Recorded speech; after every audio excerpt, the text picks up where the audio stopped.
या 5व्या दिवसाच्या सेशनमध्ये दोन महत्वाच्या गोष्टी की फूडची क्रेविंग्स काय येतात, फूड क्रेविंग्स पासून दूर जायचं असेल तर काय केलं पाहिजे, आणि फूड हे औषध आहे असं आपण म्हटलं गेल्या दोन सेशनमध्ये. पण मग एक्झॅक्टली ते फूड शरीरामध्ये कसं काम करतं, आपल्याला काय त्याचा अंडरस्टँड केलं पाहिजे, आणि कुठली फूड का सांगितली आहेत आपल्या बेसिक कोर्समध्ये काही गोष्टी, हे आपण पहिल्यांदी क्विकली समजून घेऊया. आणि त्याच्यानंतर मी तुम्हाला दिलेल्या होमवर्कवर आपण जाणार आहोत की जिथे तुम्ही तुमच्या रिपल्स म्हणजे तुम्ही जे शिकलंय त्याचा तुमच्या सराउंडिंग मध्ये कसा फायदा करू शकता, किंवा तुम्हाला त्याचा कसा फायदा होऊ शकतो हे तुम्हाला समजतंय. ठीक आहे. तो पहिलं क्विकली आपण सेशन सुरू करून समजून घेऊया की आज आपल्याला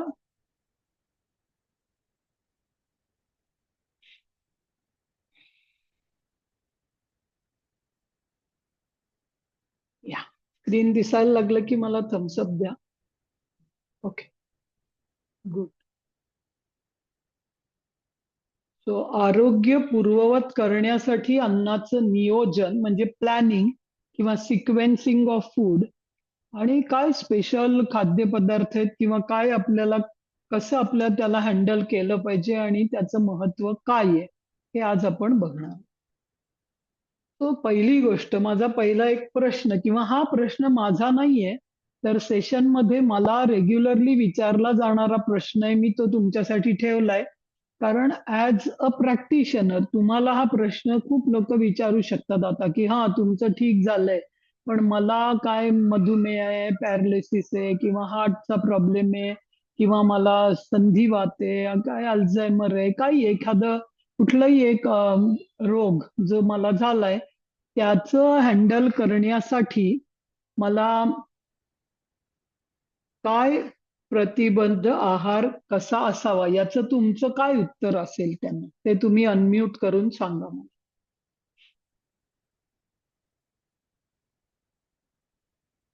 मी सांगेन क्लास जॉईन करा.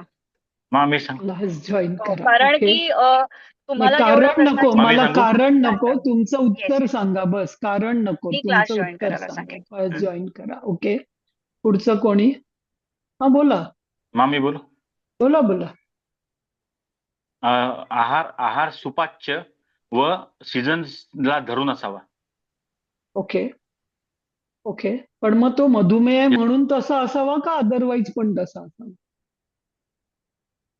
पण अदरवाईज प्रश्न बघा तुमचा स्पेसिफिक आहे की मला हा प्रॉब्लेम आहे, तर मी काय केलं पाहिजे. आम्ही बोलू का? बोला बोला, कोणीही बोला. हा, मी तर त्यांना म्हणजे मला जो स्वतः अनुभव आलाय तो मी त्यांना सांगेल की एक तर पहिलं 7 ते 7 हा नियम पाळायचा. दुसरी अरे गोष्ट बापरे. प्रिझर्वेटिव्ह असलेले नाही नाही, इतकं सगळं नाहीच बोलायचंय आणि तुम्हाला. तुम्हाला फक्त प्रश्न विचारलाय माझा आहार कसा असावा, त्याचं उत्तर द्या. नॅचरल फूड खा. सांगू मॅम. ओके, हा बोला बोला. एक तर पहिला त्यांची जीवनशैली समजून घेणं आवश्यक तुम्हाला आहे की ते विचारलेल्या प्रश्नाचं उत्तर द्या फक्त. माझा आहार काय असावा, तुम्ही काय द्याल एखाद्या स्टुडंटला, उत्तर काय द्याल तुम्हाला जर कोणी विचारलं की मला हा प्रॉब्लेम आहे. येस सोनाली, तुम्ही सांगा. Be specific. तुम्हाला सीझनल, रिजनल आणि कमी प्रक्रिया केलेला. मग मधुमेह म्हणून तसं खावं, मग अदरवाईज नाही वेगळं नाही, खावं. सर्वांसाठी तुम्ही प्रश्नाचं उत्तर काय देताय, प्रश्न काय लक्षात येतोय ना तुमच्या. हो. मग असं तुम्ही असं सजेस्ट कराल का की तुम्हाला पॅरालिसिस झालाय तर हे जेवण घ्या, असं ब्लड प्रेशर वाढलंय तर हे जेवण घ्या, असं काही सजेस्ट कराल का? आहारात बदल करावाच लागणार ना. करावा लागणार, आणि तो काय करायला पाहिजे ते तुम्ही सांगणार. मी सांगेल त्यांना. सात्विक आहार घ्या, प्रीबायोटिक घ्या, लो प्रोसेस, ग्रीन ज्यूस घ्या. भूक लागल्यावर जेवण. ठीक आहे, जो ठीक आहार आहे. घेता ओके जो ओके आहार ओके. घेता तो आनंदाने घ्या. ठीक आहे कळलं. आता सगळ्यांनी म्यूट करा आहार आपल्या घ्या. स्वतःला. सगळ्यांनी म्यूट करा स्वतःला. Okay, good. तर आता या प्रश्नात एक प्रॉब्लेम आहे. प्रश्नातच प्रॉब्लेम आहे, त्यामुळे तुमची उत्तरं पण अशी होत आहेत. प्रश्नात प्रॉब्लेम काय आहे की आजाराला प्रतिबंध करण्यासाठी किंवा आजारातनं बाहेर पडण्यासाठी तुम्हाला अशा आजाराची गरज आहे असं त्या प्रश्न विचारणाच्या मनात आहे आणि तुम्हाला त्याला उत्तर द्यायचंय. मग पहिलं त्याच्या मनातलं काय खोडून काढायचंय आपल्याला? डायबेटीससाठी आहारावर वेगळा आजार, डायबेटीससाठी वेगळा आहार, याच्यासाठी वेगळा आहार, त्याच्यासाठी वेगळा आहार, असं आपण आपल्या शरीराला शिकवणार आहोत का? आपण गेल्या 4 दिवसात काय शिकलो की शरीराला माहिती आहे त्याला कसं त्या आजारातनं बाहेर यायचं, हे लक्षात घ्या. ओके, मला आता तुमच्याकडनं उत्तर नकोय, पण तुम्हाला लक्षात ठेवायचं काय आहे, जेव्हा तुम्ही ऍज अ एक एक्सपिरियन्स पर्सन किंवा as a teacher, as a trainer, तुम्हाला जेव्हा प्रश्न असा विचारला जातो तेव्हा आपलं उत्तर त्या प्रश्नाचं उत्तर असण्याचीच गरज नाहीये. पहिलं काय त्याचा अर्थ आहे की असा या एका आजारासाठी कुठलं तरी अन्न, दुसऱ्या आजारासाठी कुठलं तरी अन्न, असं करण्याची गरज नाही, हे खूप महत्वाचं आहे. त्याच्या पुढे अजून एक काय, तर आपल्याला असेल एखादा खूप जुना आजार असेल तर काही वेळा तुम्हाला जो सात्विक आहार किंवा तुम्ही काय 7 ते 7 मध्ये घ्या, हे सगळं तुम्ही सांगाल, पण बेसिकली जुन्या आजारांना फूडनी हँडल करणं अशक्य आहे, कारण तो आजार आता जुना झालाय. याचा अर्थ शरीराला त्याचं खूप काहीतरी हँडलिंग करावं लागणार आहे. फक्त फूडनी तो आजार हँडल करणं शक्य नाहीये. आणि ज्यांचा आजार बळावलाय त्याच्यामुळे सपोज एखादा पार्ट त्यांचा निकामी झालाय किंवा एखादं शरीरामध्ये डिस्टर्ब झालेलं काहीतरी आहे, तर त्याला हँडल करण्यासाठी बरंच काही वेगळं करावं लागेल. पण तो आहाराने फक्त करता येईल असं नाहीये, हे तुम्हाला पण लक्षात यायला पाहिजे आणि तुम्हाला ज्यांनी प्रश्न विचारला त्यांच्या पण लक्षात यायला पाहिजे. आणि म्हणूनच आपल्या कोर्समध्ये, बेसिक कोर्समध्ये आपण नेहमी सांगतो की आम्ही कुठलंही प्रिस्क्रिप्शन देत नाही. म्हणजे हे झालं तर मी काय करावं? तो टेम्पररी सोल्युशन एखादं देऊ शकतो आपण, पण अशा मोठ्या आजारातनं बाहेर येण्यासाठी मी आता थोडंसं पोटात, काल मला काहीतरी खाल्ल्यामुळे आज गॅस्ट्रिक वाटतंय, तर आपण म्हणू थोडासा ओवा खा, नाहीतर गरम पाणी पी, नाहीतर काय हिंग घालून ताक पी, असं तुम्हाला जे आजीबाईच्या बटवड्यातल्या असलेल्या गोष्टी सांगता येतील त्या तुमच्या ह्यानी तुम्ही जर सांगायला लागलात ना, तर तुमच्याकडे तुमच्याशी बोलणारा कोणीही माणूस तुमच्याकडनं अशाच उत्तरांचं एक्सपेक्टेशन करत राहील. त्यांना त्या आजारातनं बाहेर यायचंच नाहीये. त्यांना वाटतंय की त्या आजाराला ते सहजपणे हाताळू शकतात. तो आपल्याला त्यांना आजार हाताळायला शिकवायचंय का आजाराला हताश करायला शिकवायचंय? तर आपल्याला त्यांना आजारातनं बाहेर यायचंय. आणि मला ऍज अ प्रॅक्टिशनर हे पक्कं माहिती आहे की प्रत्येक शरीराला त्याचं त्याचं हँडलिंग करण्याची अक्कल आहे. त्यामुळे तुम्ही काय खाऊ नाही याची काय डॉक्टरनी दिलेली यादी असेल ती करावी, पण काय खावं ही खूप महत्वाची, न सांगण्याचं, याचं काहीही उत्तर देण्याची गरज नाही, कारण हा प्रश्नच चुकीचा आहे. ठीक आहे, हे फार पक्क लक्षात ठेवा. नाही तर जसं जसं तुम्ही प्रॅक्टिस करत जाता, जसं तुमच्या मनात पण पूर्वी होतं की मला हे आहे मग मी ते कमी केलं पाहिजे, ते आहे म्हणून हे केलं पाहिजे, हे सगळं केलं पाहिजे, ती मॅनेजमेंट आहे, पण ते काही निदान करून त्याच्यातनं बाहेर येण्याची प्रोसेस नाही. त्यामुळे आपण ऍज अ ट्रेनर किंवा आपण ऍज अ प्रॅक्टिशनर असे सल्ले कोणाला देऊ नका, कारण तो सल्ले देणं हे चुकीची गोष्ट आहे. मग याच्यामध्ये कोणीही काही म्हणत राहिलं की हे चांगलं आहे, हा मला माहिती याचा उपयोग होतो, एखाद्या शरीराला त्याचा उपयोग होऊ शकतो, पण सगळ्या शरीरांना ते एक स्टँडर्ड सोल्युशन नसतं, असू शकत नाही आणि त्याचं आपण देण्याची गरज नाही. ठीक आहे, आता दुसरा प्रश्न. मला असे सिम्पटम्स दिसतात, म्हणजे थोडासा ताप आलाय कालपासनं, माझं काय अंग दुखतंय कालपासनं, मग मी काय खावं आज? मी काय करावं असं पण विचारत नाहीत, ते विचारतात की मी आज काय खावं? याचं काय उत्तर द्याल तुम्ही? काहीच खाऊ एक नये, उपवास तर करा. आराम भाताची करावं. कांजी द्यायची किंवा एक्झॅक्टली. साबुदाण्याची खीर द्यायची, हे जे की असं काही पचनाला तुम्ही द्या. हलकं. हे तुम्ही द्या, म्हणजे मग ते असं तुम्ही द्या की हे पचायला हलकं आहे, ते तुम्ही खा, हे तुम्ही खा, आणि मग ते तुम्हाला दोष देत राहतील नंतर. कारण तुम्हाला त्यांचं ते लक्षण का आलंय हे माहितीये का? तुम्हाला मामी हे बोलू लक्षण का? का आलंय माहितीये का? नाही मामी रिझल्ट बोलू का? आपल्याशिवाय काहीच हा, नाही. बोला ना, बोला बोला. आपल्या शरीरातली जी लय बिघडलेली असते तात्पुरती थोडा काळ तो हा रोग निर्माण होतो. निसर्ग हा ही लय रिसेट करतो हम्म, आणि स्टॉप अँड प्रोसीड. तुम्ही काल हम्म, सांगितलं तेच सांगते. ही प्रोसेस ठेवली पाहिजे. म्हणजे सारखं मला करेक्ट. हा आजार होतोय, मला हा आजार झाला. पण बरोबर म्हणजे आहे ना? उत्तर या आहार कसा घ्यावा याचं काही उत्तर देणार आहात का तुम्ही? त्यांना आहाराविषयी बोलणार नाही आहात का? नाही. बोलण्याची काही गरज आहे का? कोणाचा नाही. म्यूट आहे? खूप आवाज येतो. सचिन, बॅकग्राऊंड चेक करा ना, कोणाचा तरी खूप आवाज येतो. म्यूट केलंय. Okay okay.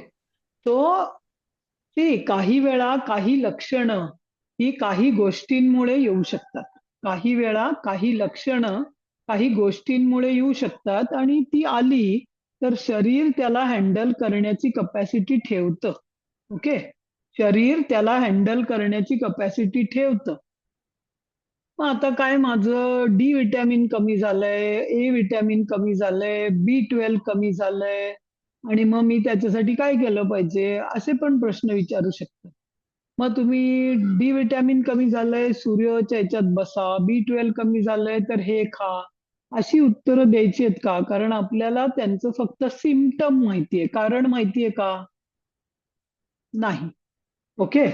आता बघा, तुम्ही शरीरामधलं तुम्ही जेव्हा ब्लड टेस्ट केली, तुमच्या स्वतःच्या बाबतीत सुद्धा बघा, जेव्हा तुम्ही ब्लड टेस्ट केली तर ब्लड टेस्ट मध्ये जेवढे जेवढे पॅरामीटर चेक केले होते ते त्या डॉक्टरला किंवा तुम्हाला कळले. पण शरीरामध्ये तेवढेच पॅरामीटर आहेत का? शरीरामध्ये खूप काय काय आहे. मग एखाद्याचं कॅल्शियम कमी झालंय किंवा कोलेस्ट्रॉल वाढलंय किंवा काय B12 कमी झालंय किंवा त्याचं काय अजून कुठला तरी एक पॅरामीटर वाढलाय. शरीर हे कंटिन्युअसली स्वतःला रिसेट करत असतं. शरीर कंटिन्युअसली स्वतःला रिसेट करत असतं. त्यामुळे जरी आपण सगळे दिसायला एकसारखे असलो तरी एपिजेनेटिक्स प्रमाणे आपण सगळे वेगवेगळे आहोत.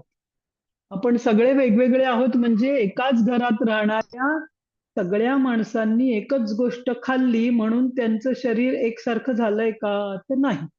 ओके. त्यामुळे जर आपण कुठलं तरी एक डेफिशियन्सी झाली तर ती डेफिशियन्सी भरण्यासाठी जर काही औषध घेतलं तर ते त्याचा कुठेतरी दुसरीकडे त्रास देऊ शकतं शरीराला. त्यामुळे असं कधीही तुम्ही ट्रायल एरर केल्यासारखं करत राहू नये.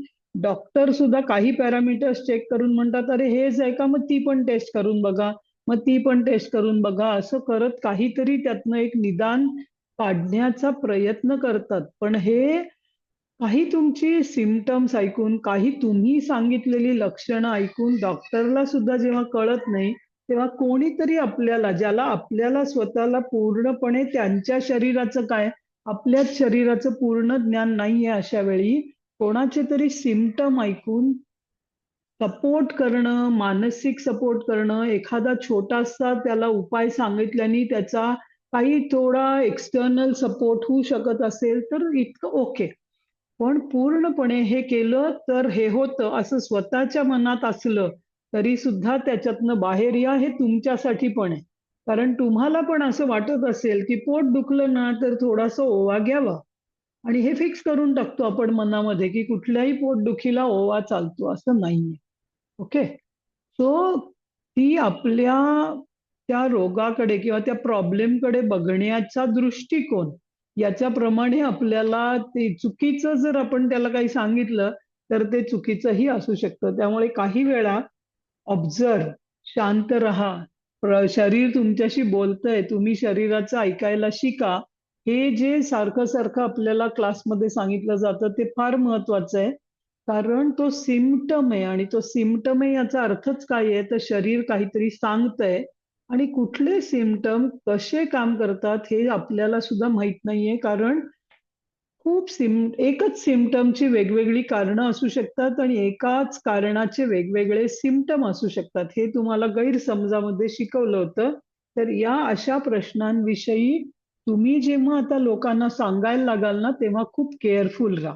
मी असं म्हणत नाहीये की काही उत्तर देऊ नका किंवा दरवेळी तुम्ही क्लास करा असं उत्तर देऊ नका, नाहीतर मग ते म्हणतील मग तू क्लास केल्याचा काय फायदा, असं त्यांना वाटायला लागतं. आणि हे physics, chemistry, mathematics, social science सारखं नाहीये.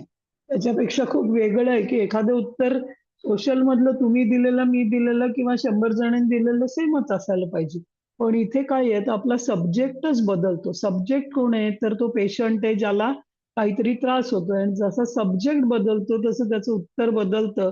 त्यामुळे खूप केअरफुल राहा. जोपर्यंत तुम्हाला पूर्णपणे माहित नाहीये प्रॉब्लेम काय आहे, तोपर्यंत मी काय खाल्लं की मला ठीक वाटेल अशा याचे उत्तर मोघम द्या. पूर्णपणे असं कधीही सांगू नका, कारण हे सांगणं शक्यच नाहीये की ज्याप्रमाणे सोल्युशन मिळू शकतं. सो जेव्हा तुम्ही जी तुम्हाला मार्गदर्शक तत्व सांगितली आहेत त्याची जीवनशैली पूर्णपणे लाईफस्टाईल जेव्हा चेंज होते, तेव्हा तुमचं शरीर ऍक्च्युली बरं व्हायला लागतं. असं एक छोटंसं काहीतरी मॉडिफिकेशन करून सगळं ठीक होईल असं जर कोणाला वाटत असेल तर ते बरोबर नाहीये. त्यामुळे ही दोन्ही प्रश्न जेव्हा तुम्ही लोकांच्यात जाल तेव्हा तुम्हाला येऊ शकतात. खूप केअरफुल राहा अशा प्रश्नांना. एकदम धाडसानी मला सगळंच कळलंय असं म्हणून उत्तरं देऊ नये. ठीक आहे. मला एवढंच सांगायचं होतं तुम्हाला की आपल्या कुठल्या तरी उत्तरामुळे कोणाचा तरी गैरसमज होईल. त्यांना असं वाटलं नाही पाहिजे की हे केलं की हे ठीक होतं, हा एक परमनंट सोल्युशन आहे, असं असूच शकत नाही. ठीक आहे. आपण खूप आवाज येतोय. माझ्या इथे काही आवाज नाहीये. माझ्या इथं आवाज म्यूट येतोय. केलंय त्यांना, पण ते होते परत परत. कोण आहे?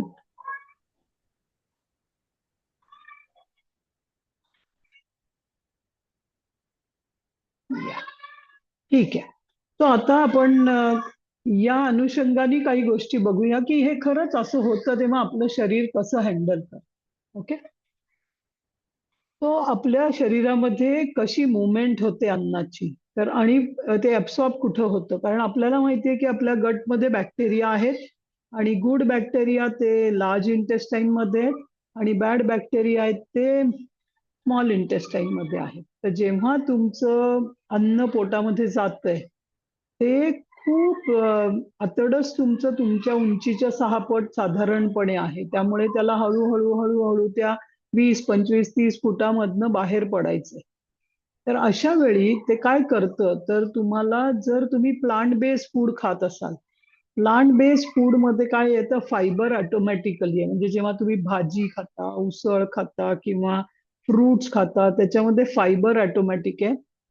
आणि तुम्हाला ऑइल हे कमी घातलं तरी चालतं. त्याच्यासाठी तुम्हाला प्रोसेस खूप करावी लागत नाही. पण तेव्हा तुम्ही प्लांट बेस्ड नाही खात, त्याच्यामध्ये प्रोटीन खूप आहे, फायबर तर आहेच, पण त्या फायबरला सपोर्ट करणारं कार्बोहायड्रेट आणि फॅट हे तिथे कमी असतं. आणि या तिघांना एकमेकांबरोबर असणं खूप गरजेचं आहे. त्याच्यावरती पण मी आज तुम्हाला सांगणार आहे. सो हे आतडं जेव्हा हळूहळू हळू पुढे जात असतं, ते शोषून घेणारे लहान आतड्यामध्ये तुमचे जे काही गुड आणि बॅड बॅक्टेरिया तिथं आहेत त्यांना काही न मिळता तुमच्या आतड्यांनी तुमच्यासाठी शोषून घेतलं पाहिजे. हे खूप महत्वाचं.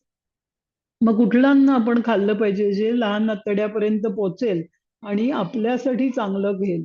तर जेव्हा जेव्हा तुम्ही बॅड बॅक्टेरियासाठी खूप चांगलं असलेलं अन्न खाल तेव्हा ते बॅड बॅक्टेरिया ते खातील आणि तुम्हाला ते ऍब्सॉर्ब करता येणार नाही. त्यामुळे जितकं फायबर असलेलं फूड असेल ते बॅड बॅक्टेरिया खाऊ शकत नाही, त्यांना ते आवडत नाही, त्यांच्या ते उपयोगी नसतं.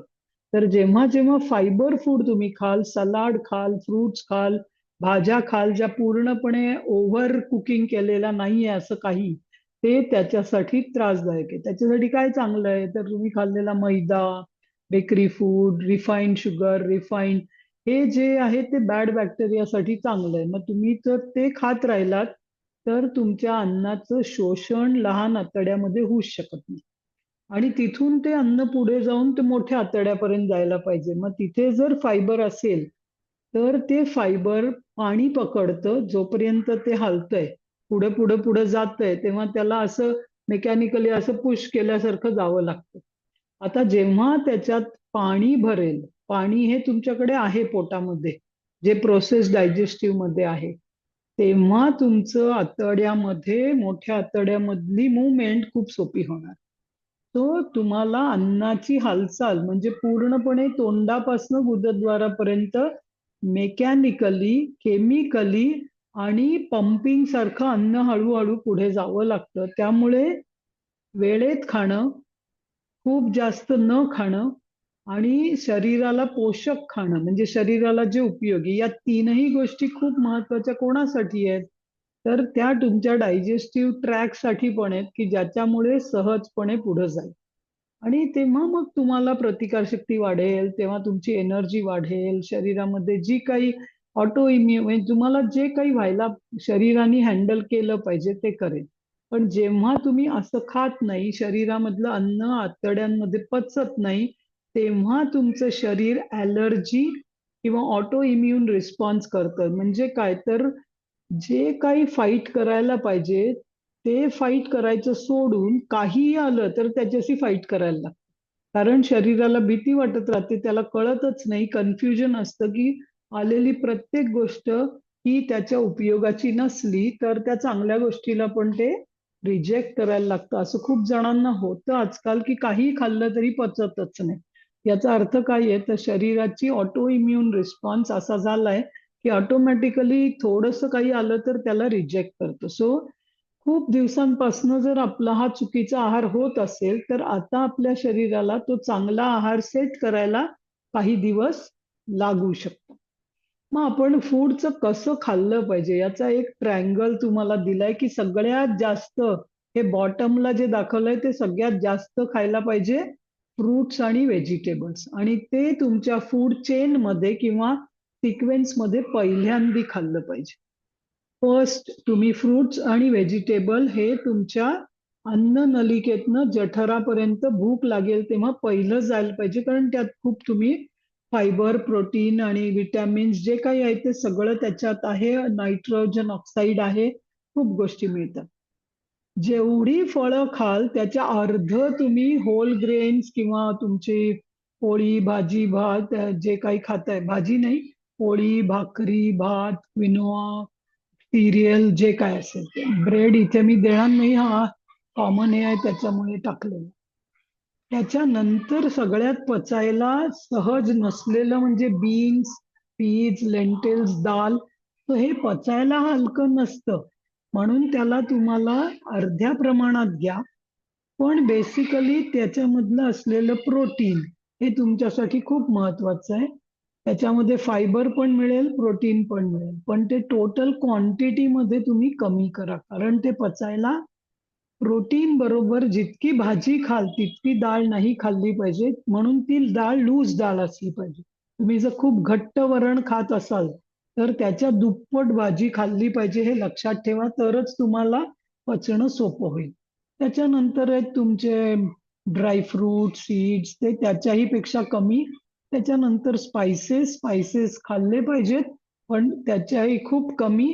आणि मग तुमचं दही, चीज, योगर्ट जे काय आहे ते आपण जास्त खाणार नाही, पण तुमचं सिक्वेन्स ऑफ फूड कसं पाहिजे बघा.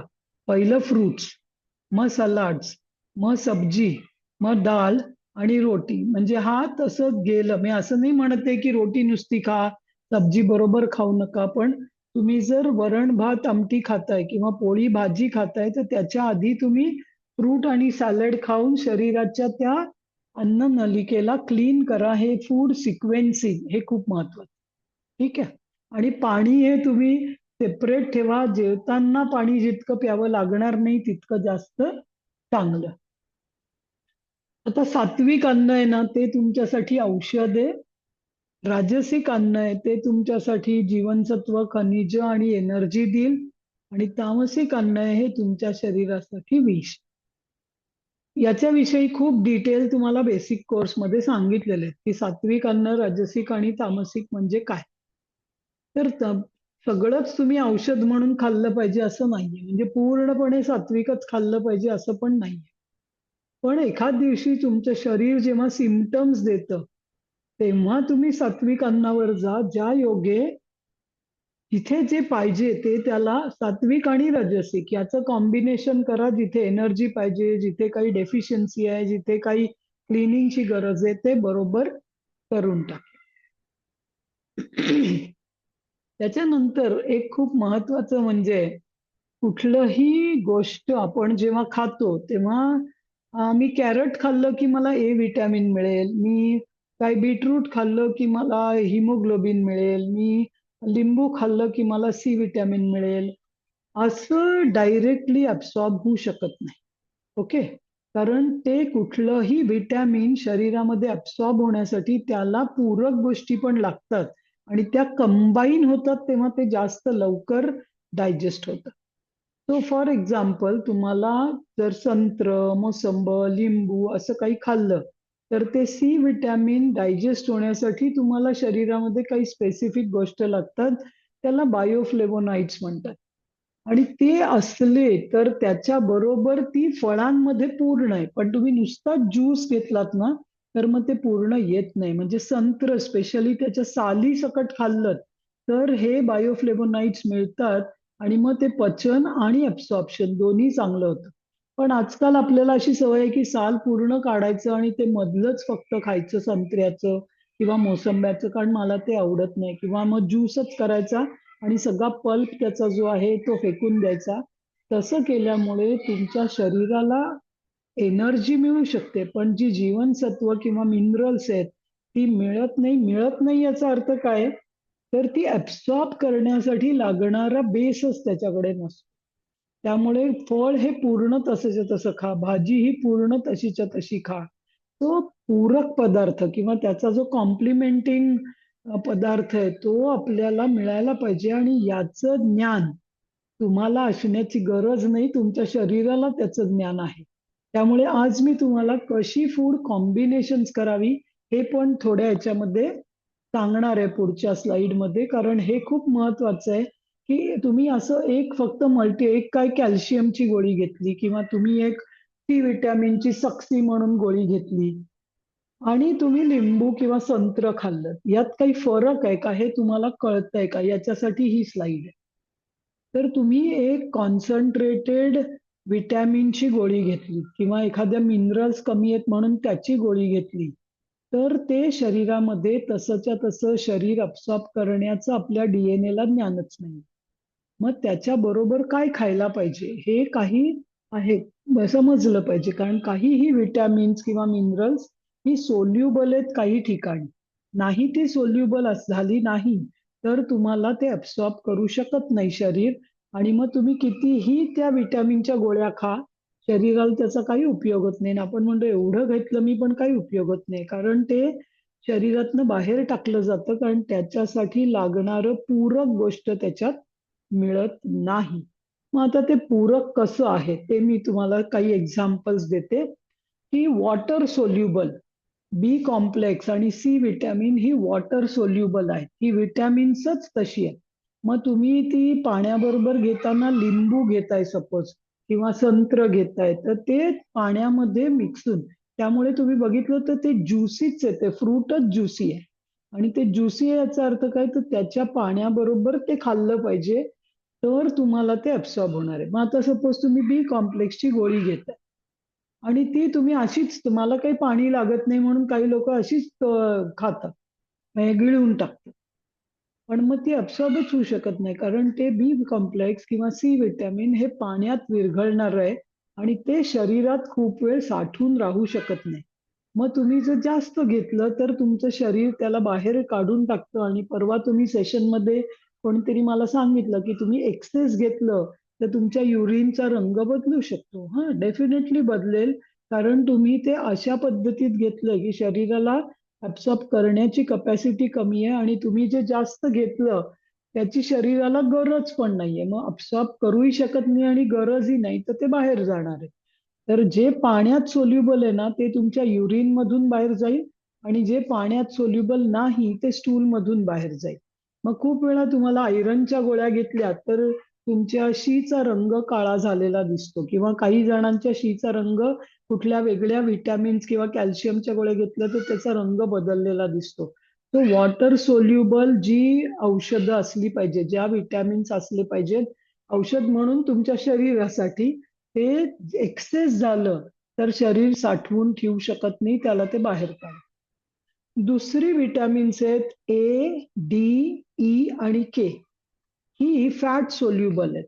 तर या फॅट सोल्युबलला म्हणजे काय, तर तुम्हाला ती अन्न खाल्ल्यानंतर ते औषध घेतलं पाहिजे जर का तुम्ही ए, डी, ई, के यातलं काही घेत असाल, औषध म्हणून, टॅबलेट म्हणून.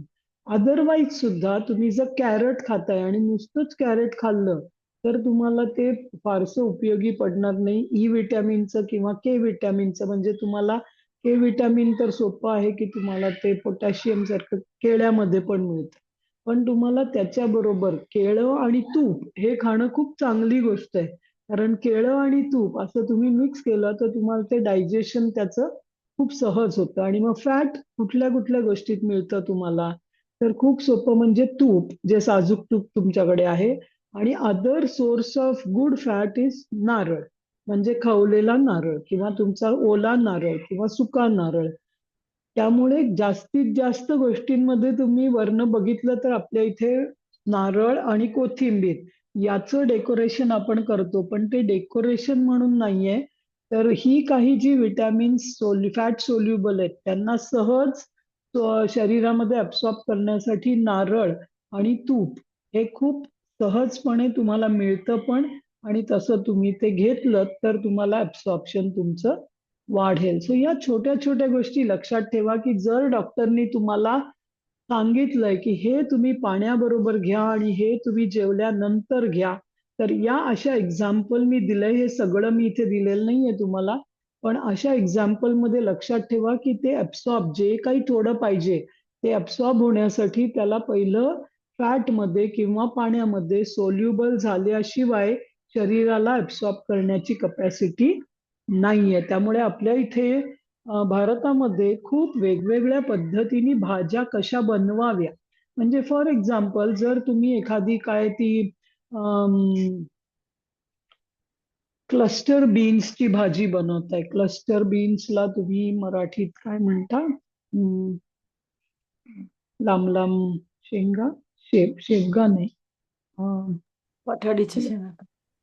क्लस्टर बीन्स, गवार, करेक्ट, गवार गवार गवार गवार गवारीची भाजी. गवारीच्या भाजी बरोबर ओवा घातला पाहिजे. ओके, हे सांगितलं जातं. आता सगळ्यांना माहीतच असेल असं नाही, पण ती गवार जर डायजेस्ट व्हायची असेल तुम्हाला, कारण ती खूप गवार तुमच्या पोटातला जो एक्सेस वात आहे ती बाहेर काढून टाकू शकते, पण त्यांना ओव्याबरोबर कंबाईन केलं पाहिजे. पण तुम्हाला आठवत असेल तर मला आठवतं की आजी वगैरे सांगायच्या की जेव्हा दुपारी भाजी करताना तेव्हा त्यात ओवा घालावा, पण संध्याकाळी केलं तर त्यात मेथी घालावी. आणि अशा बऱ्याच साऱ्या भाज्यांची आपल्याकडे वेगवेगळ्या वेळी करण्याची किंवा वेगवेगळ्या दिवशी करताना त्यांची पद्धत बदलली जाते. आणि आपण म्हणतो काय माहिती नाही बुवा, आई अशी करायची म्हणून मी पण असं करते, किंवा मी असं बघितलंय म्हणून मी असं करते. पण ते एवढंच फक्त चव येण्यासाठी म्हणून नाहीये. तुम्हाला वाटत असेल की ते चव येण्यासाठी आहे, पण तसं नाहीये. तेव्हा त्या काही गोष्टी स्पेसिफिक कंबाईन केल्या जातात तेव्हा त्यांचं ऍब्सॉर्प्शन खूप चांगलं होतं. आता तुमच्यासाठी एक होमवर्क आहे, लॉंग टर्म होमवर्क ठेवा तुमच्यासाठी, की तुमच्या घरात तुमच्या आई, आजी, पणजी, मावशी, काकू यांनी केलेल्या वेगवेगळ्या भाज्यांच्या चवी तर वेगवेगळ्या होत्या, पण त्याच्यात कारणं काय असतील, का या भाजीमध्ये हे घालायला पाहिजे, का त्या भाजीमध्ये ते घालायला पाहिजे असं तुम्हाला सांगितलं होतं, किंवा ती भाजी तशी केली जाते. कारण याचं सगळं पाकशास्त्र आपल्या भारतीय संस्कृतीतल्या ज्यांनी या भाज्यांची काही वेगवेगळ्या रेसिपी केल्या पूर्वीच्या काळापासून त्यांना माहित होत्या. आजकालच्या रेसिपी ते छान दिसण्यासाठी आणि फोटो छान येण्यासाठी वगैरे केलेल्या रेसिपींविषयी मी बोलत नाहीये, पण तुमच्या आजी पणजींनी केलेल्या ज्या रेसिपीज होत्या त्याच्यामध्ये हे सगळं विचारात घेतलेलं होतं.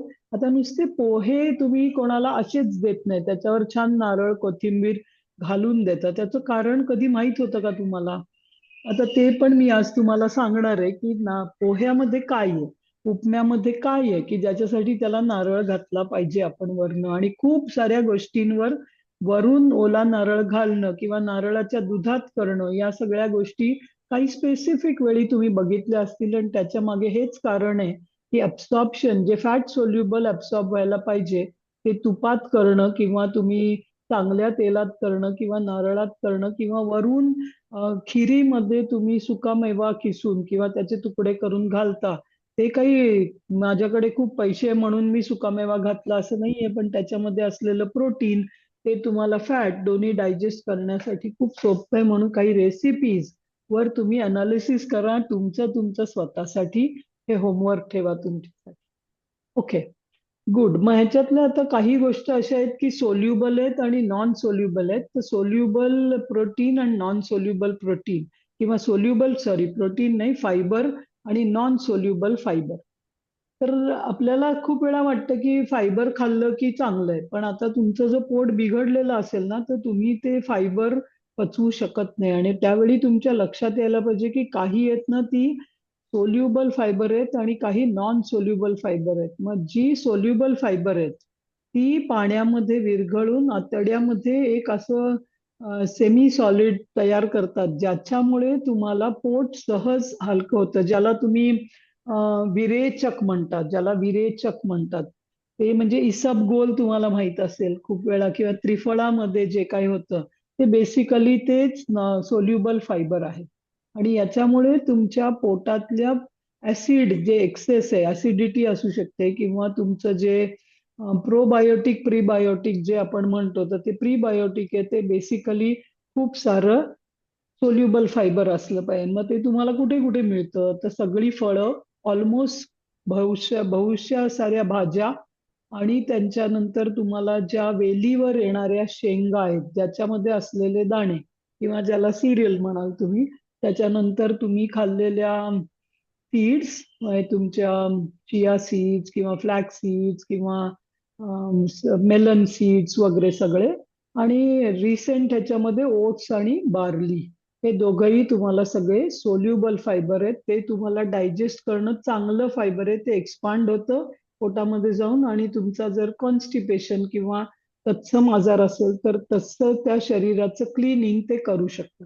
आजाराला ठीक करतं असं मी म्हणत नाहीये, पण तुमच्या आतड्याला ते क्लीन करतं, ज्यामुळे तो आजार ठीक झाल्यासारखं तुम्हाला वाटतं. कारण कॉन्स्टिपेशन हा आजारच नाहीये, पण तुमचं आतडं आतमधनं घट्ट, चिकट, खराब झाल्यामुळे तुम्हाला ते. तर आपल्याला आजाराला सोल्युशन काय करायचंय, तर तुम्हाला फायबर फूड कशासाठी खायचंय, तर तुम्हाला आतला इंटेस्टाईन क्लीन करायचंय, ज्या योगे जे कॉन्स्टिपेशन म्हणून जे सिम्पटम आहे ते कमी होईल. त्याच्यानंतर दुसरं आहे की नॉन सोल्युबल फायबर्स.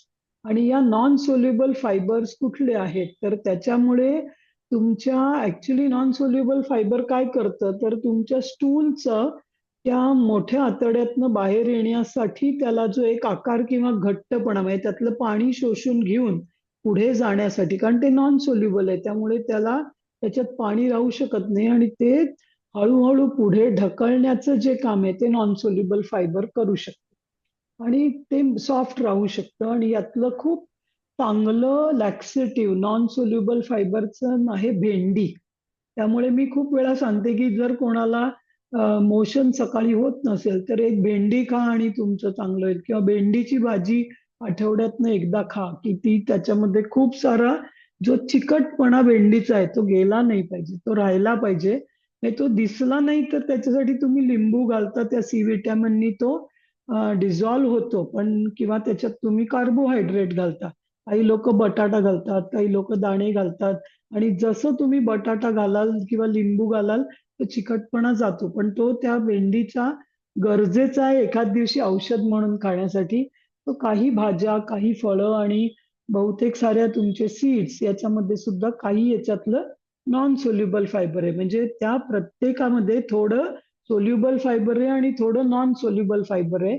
पण सगळ्यात महत्वाचं नॉन सोल्युबल फायबर कशात आहे, तर तुमचं व्हीट.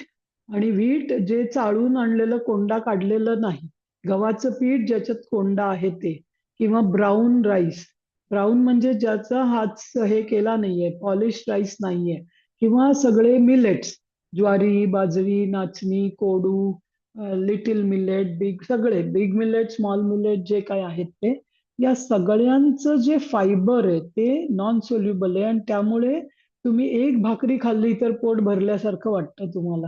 पण तुम्ही भाजी त्याच्याबरोबर खूप खाऊ शकलं पाहिजे, कारण त्या ज्या भाज्या भाकरी बरोबर कुठली खावी, पोळी बरोबर कुठली खावी, याची तुमच्या शरीराची एक आवड असते आणि ती तुम्हाला माहित असते, तशी त्याची गरज पण असते. ठीक आहे. त्यामुळे कुठली भाजी भाकरी बरोबर खावी हे जर तुम्हाला आजी आजोबांनी सांगितलं आणि तुम्हाला त्याची सवय आहे तर ते बरोबर आहे, कारण ते एकमेकांचे पूरक आहेत. थोडं सोल्युबल आणि थोडं नॉन सोल्युबल गेलं तर तुमचं स्टूल बाहेरपर्यंत पास होणं आणि ऍब्सॉर्प्शन हे दोनही चांगलं होतं. आता आपण या ह्याच्यानंतर समजायला येऊया की हे काय दिसतंय की जेवल्यावर गोड खाण्याचं क्रेव्हिंग होणं ही खूप जेवल्यानंतर सुद्धा किंवा अवॉइड न करू शकणं ही खूप जणांची आज समस्या आहे, आणि त्याचा अर्थच आपल्याला माहित नाहीये. हे मी बेसिक कोर्समध्ये जनरली सांगत नाही, पण हाऊ टू स्टॉप क्रेव्हिंग हा एक चांगला आणि महत्वाचा विषय आहे, पण तो बेसिक कोर्समध्ये कव्हर करू शकत नाही, त्याच्यासाठी बराच काहीतरी वेळ लागू शकतो.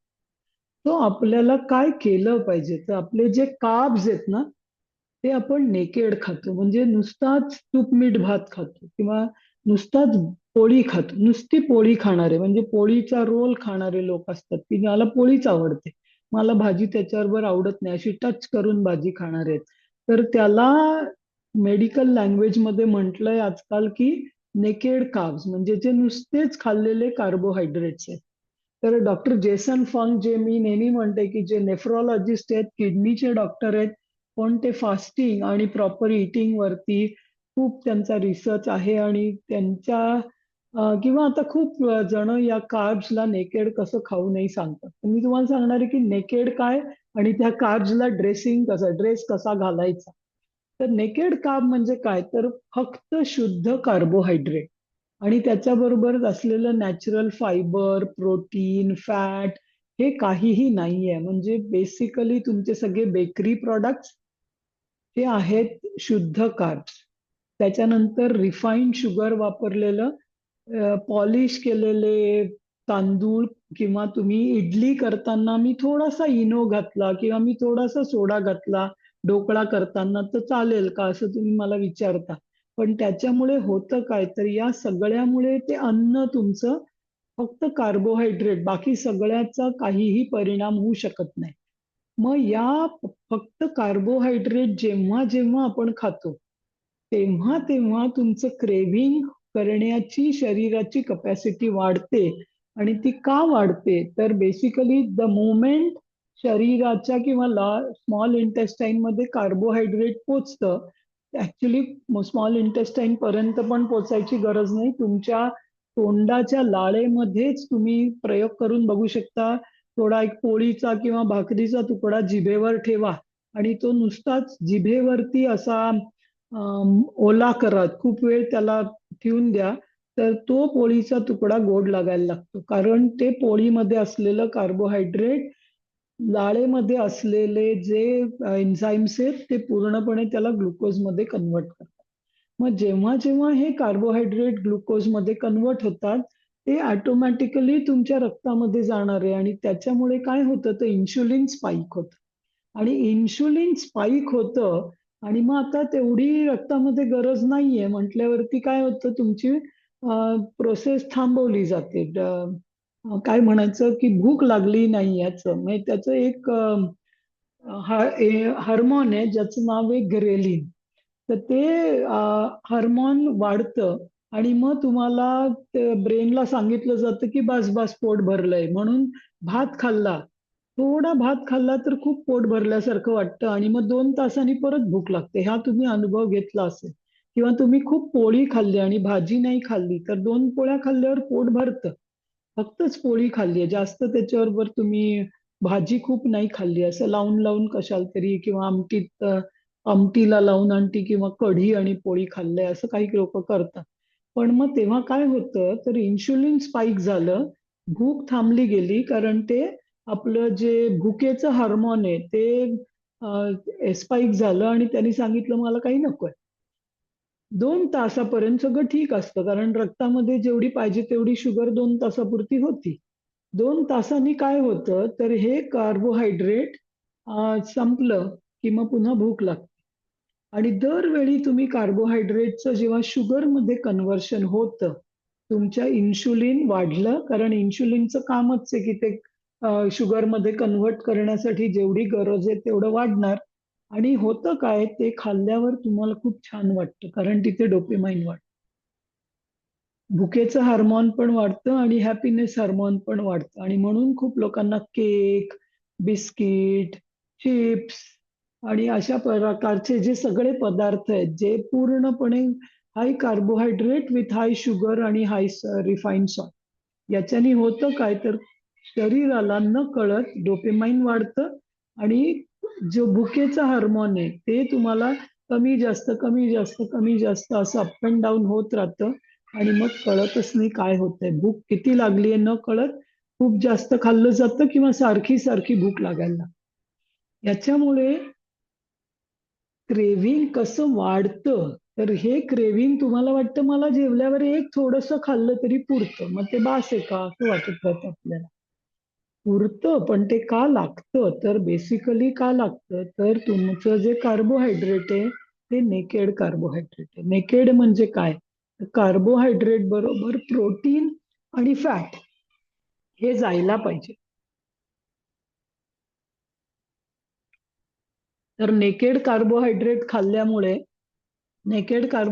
खाल्लं आपण फक्त, म्हणजे काहीतरी एक बन पाव खाल्ला किंवा तुम्ही बिस्किट, 2 बिस्किट आणि चहा असं खूप लोक हे करतात, किंवा अशा टाईपचं काहीतरी केक किंवा पेस्ट्रीज खाल्लं किंवा मग काय होतं, तर रक्तातलं शुगर आणि इन्शुलिन दोन्ही स्पाइक होणार, कारण पहिली शुगर वाढणार आणि मग इन्शुलिन त्याला सपोर्ट करतं.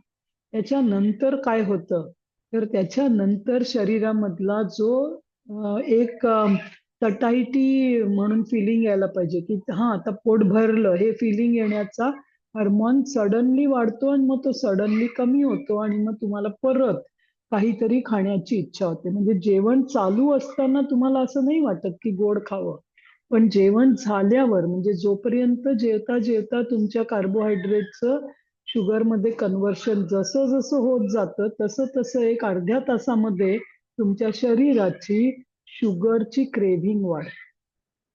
आणि ती शुगरची क्रेव्हिंग वाढते तेव्हा काय होतं, तर थोडंसं खाल्ल्यानंतर तेव्हा तर चांगलं वाटलं होतं, आता परत मला वीकच वाटतंय बुवा, काही कळत नाहीये, मी जेवलो पण असं काही पूर्ण एनर्जेटिक वाटत नाहीये, असं खूप जणांचं होतं जर ते फक्त कार्बोहायड्रेट वाला फूड खात असतील तर. आणि मग क्रेव्हिंग वाढतं आणि ही सायकल रिपीट होत राहते.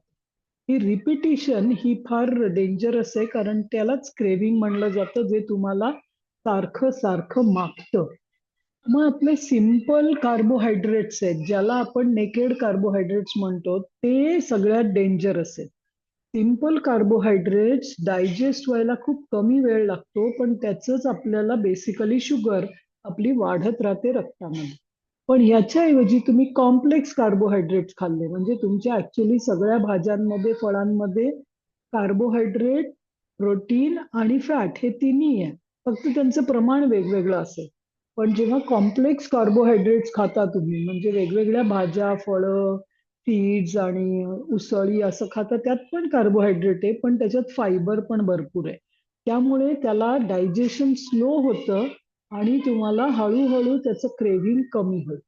पण जे सिंपल कार्बोहायड्रेट्स आहेत, जे डायरेक्टली तुम्हाला टेस्टी अशी बनवलेली बटाट्याचे चिप्स किंवा नुसती बटाट्याची भाजी, ही खूप डेंजरस आहे आणि ती तुम्हाला खूप लवकर कार्बोहायड्रेटच्या शुगरमध्ये कन्व्हर्ट करते.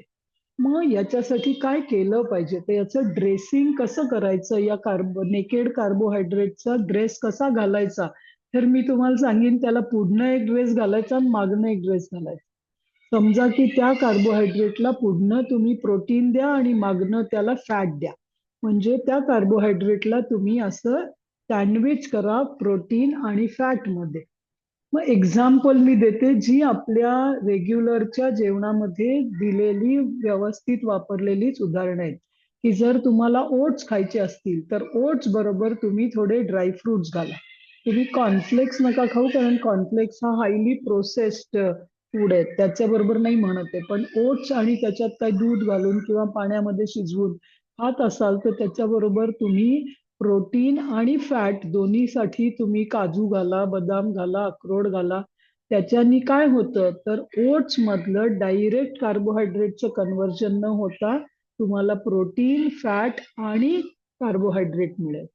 अनदर एक्झाम्पल, तुम्ही जर रताळ्याचा किस केला किंवा रताळ्याचं ते स्वीट करता तेव्हा त्याच्यामध्ये कोकोनट घाला आणि तुपामध्ये करा रताळ्याचं, कारण त्याच्यामुळे तुम्ही त्याला फॅट दिलं आणि रताळं किंवा बटाटा हे पूर्णपणे कार्बोहायड्रेट आहे. तो बटाट्याच्या बरोबर तुम्ही काय केलं पाहिजे तर त्याला काहीतरी प्रोटीन दिलं पाहिजे आणि फॅट दिलं पाहिजे. तो तुम्हाला बटाट्याचा जर काय ते फ्राय करायचं असेल तर खूप तेल लागेल आणि त्याच्याशिवाय तो होणारच नाही, पूर्ण चांगला कुकच होणार नाही किंवा रोस्ट होणार नाही. तेव्हा तुम्ही तूप किंवा चांगलं तेल वापरा आणि त्याच्याबरोबर काहीतरी प्रोटीन खाल्लं पाहिजे. म्हणून मग तुम्ही त्यात कधीतरी प्रोटीनसाठी चणे घाला किंवा काय तुम्ही छोले करा, छोले विथ बटाटा हे चांगलं कॉम्बिनेशन आहे. कारण त्याच्यात तुम्हाला प्रोटीन पण आहे, फायबर पण आहे आणि फॅट पण आहे. किंवा तुम्ही डाळ आणि भाजी याच्याबरोबर भात खा, नुसता भात खाऊ नका. तर वरण पाहिजे ज्याच्यामध्ये तुम्हाला प्रोटीन मिळतं, भाज्यांमध्ये तुम्हाला फायबर मिळतं आणि तुम्हाला त्याच्याबरोबर तुम्ही चांगलं तूप घाला त्याच्यावर.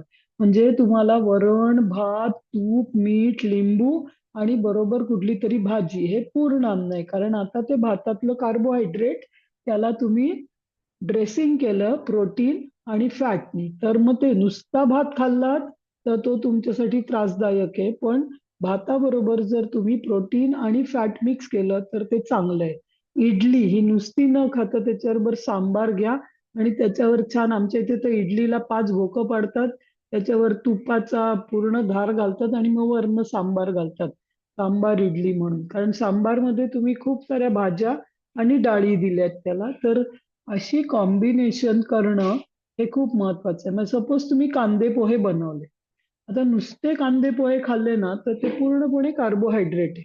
मग त्याला काय तुम्ही प्रोटीन आणि फायबर देता तर बेसिकली भरपूर भाज्या घाला, शेंगदाणे घाला आणि वरनं खोबरं घाला, खोबरं आणि कोथिंबीर आणि त्याच्यात कढीपत्ता पण घाला, कारण या सगळ्यांनी त्याच्यामध्ये फायबर आणि हे मिळणार आहे तुम्हाला. सो हे तुमच्या घरामध्ये तुम्हाला माहिती आहे की अशाच पद्धतीने बरंच सारं केलं जातं किंवा हे अशाच आपल्या रेसिपी आहेत ज्या स्टँडर्ड आणि ट्रेडिशनल रेसिपी आहेत. शिरा करताना सुद्धा तो तुपात करा, त्याच्यानी त्या शिऱ्यामध्ये असलेल्या रव्याच्या कार्बोहायड्रेटला तुम्ही फॅट दिलं आणि त्याच्या प्रोटीनसाठी त्याच्यामध्ये तुम्ही सुकामेवा घाला. तो छान दिसतो म्हणून, त्याच्यावर डेकोरेशन म्हणून नाही, तर आपल्याला पाहिजे असलेलं प्रोटीन त्याच्यामध्ये देण्यासाठी घाला आणि मग तुम्हाला तो पचवणं सोपं होईल. आणि असं खाल्लं म्हणजे कार्बोहायड्रेटला जर ड्रेसिंग केलं तर तुम्हाला कधीही क्रेव्हिंग जे होत होतं कार्बोहायड्रेटमुळे होतं ते हळूहळू कमी व्हायला लागेल. पण हे समजून करा की जेवढं कार्बोहायड्रेट आहे त्याला सफिशियंट प्रोटीन आणि फॅट त्याच्याबरोबर गेली पाहिजे. मग पोह्यावरती मी थोडेसे दाणे घातले होते, बा मला दाणे नाही, पण मग दाणे नाही तर दुसरं काहीतरी प्रोटीन घ्या. त्याच्याबरोबर तुम्ही कॅरट किसून घाला, नाहीतर त्याच्याबरोबर असं काही प्रोटीन सोबत घ्या की जे तुम्हाला प्रोटीन आणि फॅट दोन्ही मिळेल. आणि याच्यामुळे क्रेव्हिंग मधून बाहेर येणं तुम्हाला शक्य आहे. सो कार्बोहायड्रेटला तुम्ही स्मार्ट फूड पेअरिंग करा की ज्याच्यामुळे कार्बोहायड्रेट खाल्ल्या तुम्हाला 1-2 तासात परत भूक लागणार नाही. कारण एकदा का खाल्ल्यावर 4-5 तास तरी तुमचं पोट खाली आहे, अन्ननलिकेतनंच जायला लागतं. तो ग्रेलिन नावाचं जे हार्मोन आहे किंवा ज्याला हंगर हार्मोन म्हणलं जातं, ते हार्मोन तुम्हाला भूक लागल्याची जाणीव करून देतं. कार्बोहायड्रेट जर तुम्ही त्याच्याबरोबर प्रोटीन आणि फॅट नाही खाल्ले तर तुमचं ग्रेलिन वाढत राहतं आणि सारखी सारखी भूक लागत राहते. काही लोकांना हा अनुभव असेल, तुम्ही हा थोडा चेंज करून बघा आणि मग तुम्हाला क्रेविंग कमी होईल, तुम्हाला शुगर कमी होईल, तुमच्याकडे शुगर वाढत असेल शरीरामध्ये तर ती सुद्धा कमी होईल. आणि मग शुगर आहे म्हणून मी भात खायचा मी असं सांगितलंय, किंवा शुगर आहे म्हणून मी हे नाही खायचं सांगितलंय, तर ते खाऊ शकता तुम्ही थोड्या प्रमाणात विथ स्मार्टली त्याला प्रोटीन आणि फॅटनी ऍडजस्ट केलं तर. ठीक आहे. सो तुमच्या सिंपल काय करा तर स्वतःला विचारा, मी जे काही खाते तेव्हा अन्नाकडे बघा, विचारा की ही फक्त कार्बोहायड्रेट्स खाते का मी, कार्बोहायड्रेट्स मध्ये काय काय येतं, तर भात, पोळी, बटाटा, जे तुम्हाला लिटरली असं पावडरी पावडरी जाणवत, किंवा सॉफ्ट सॉफ्ट खूप शिजवलेला भात, पोळी, हे सगळं कार्बोहायड्रेट आहे बेसिकली. मग फक्त कार्बोहायड्रेट खात असाल तर मग ओके, हे आजच्या जेवणात नुसतंच कार्बोहायड्रेट दिसतंय, याच्याबरोबर मला काहीतरी प्रोटीन आणि फॅट घेतलं पाहिजे, मग तसं तुम्ही त्याला ऍडजस्ट करा. म्हणून तुम्ही बघा भाकरीवरती नेहमी लोणी लावायला सांगतात, जेव्हा जेव्हा पोटामध्ये चिकटा होतो किंवा काही प्रॉब्लेम येतो तर नुसती भाकरी आणि लोणी खायला सांगतात, कारण त्या दोन्हीचं बरोबर क्लिनिंग करण्याची प्रोसेस त्याच्यात आहे. मग अशा छोट्याशा चेंजनी तुम्ही स्वतःला बदलू शकता. तर मी याच्यामध्ये तुमच्या आतड्याला दुरुस्त करणं हाच खूप महत्वाचं काम आहे आपलं. तर या 3 गोष्टी सांगून मी थांबवणार आहे इथे. तुमच्या जेवणात कुठल्या ना कुठल्या प्रकारे नारळ घाला इन व्हेटेवर फॉर्म. त्याच्यानंतर तुमच्या जेवणाला 6 चवींचा समावेश दिवसभरात होतोय, म्हणजे खारट, तुरट, आंबट, तिखट हे सगळं त्याच्यात येतंय. फक्तच गोड आहे किंवा फक्तच आंबट आहे असं करू नका. या बऱ्याच गोळी विचार करून तुमचं प्लॅनिंग करा. आणि तुमच्या जेवणाच्या ताटात ऍटलिस्ट 4 रंग ठेवा, किंवा जितकं विविध रंग असतील, आणि सात्विक, काहीतरी सात्विक ठेवा, राजसिक ठेवा. आणि मग तुम्ही हे केलं तर तुमचं आतडं ठीक होईल. जसं जसं आतडं क्लीन होईल तसं तसं सगळ्या रोगातनं तुम्ही बाहेर या. याच याच्यात मी थांबवणार आहे. याच्या पुढे मी तुम्हाला काही रेसिपीज दिल्या आहेत, पण त्या इथे मी डिस्कस नाही करणार आहे, हे मी तुम्हाला पाठवून देणार आहे. तुम्ही या पाककृतींना बघा. तुम्ही त्याप्रमाणे, तुम्ही सगळ्यांना बऱ्याच सुगरण गोष्टी येतात, पण मी इथे तुम्हाला अशी कॉम्बिनेशन आणि हेल्दी हे दिलंय की तुम्ही बऱ्याच साऱ्या गोष्टी त्याप्रमाणे करू शकता. तर हे मी तुम्हाला पाठवणार आहे, मी आत्ता तुम्हाला ते दाखवणार नाहीये. ठीक आहे, कारण त्यात काही शिकवायचं नाहीये तुम्हाला मला. ठीक आहे. सो बोला बोला मला बोला बोला. ह्याचा खूप चांगला उपयोग झाला, कारण मी स्वतः म्हणजे मला स्वतःला कळायला लागलं की पुढे गडबड होते, हे महत्वाचं. आणि तुम्ही जो सांगताय ना की शरीर आपलं सांगतं, हे आता सखोल बघायला लागल्यामुळे कळायला लागलं. त्यामुळे हा महत्वाचा एकच मला म्हणजे खूप चांगला फायदा झाला. आणि हे तंतोतंत याचं मी पालन म्हणजे चालू केलेलं आहे ऑलरेडी. व्हेरी. आणि मला इतर माझ्या ज्या मैत्रिणी आहेत त्यांना मी सांगितलं की तो शिल्लक भात राहतो ना, त्याला फोडणीचा भात करू नका, त्याची कांजी करा. या, व्हेरी गुड. मामी बोलू? हा बोला.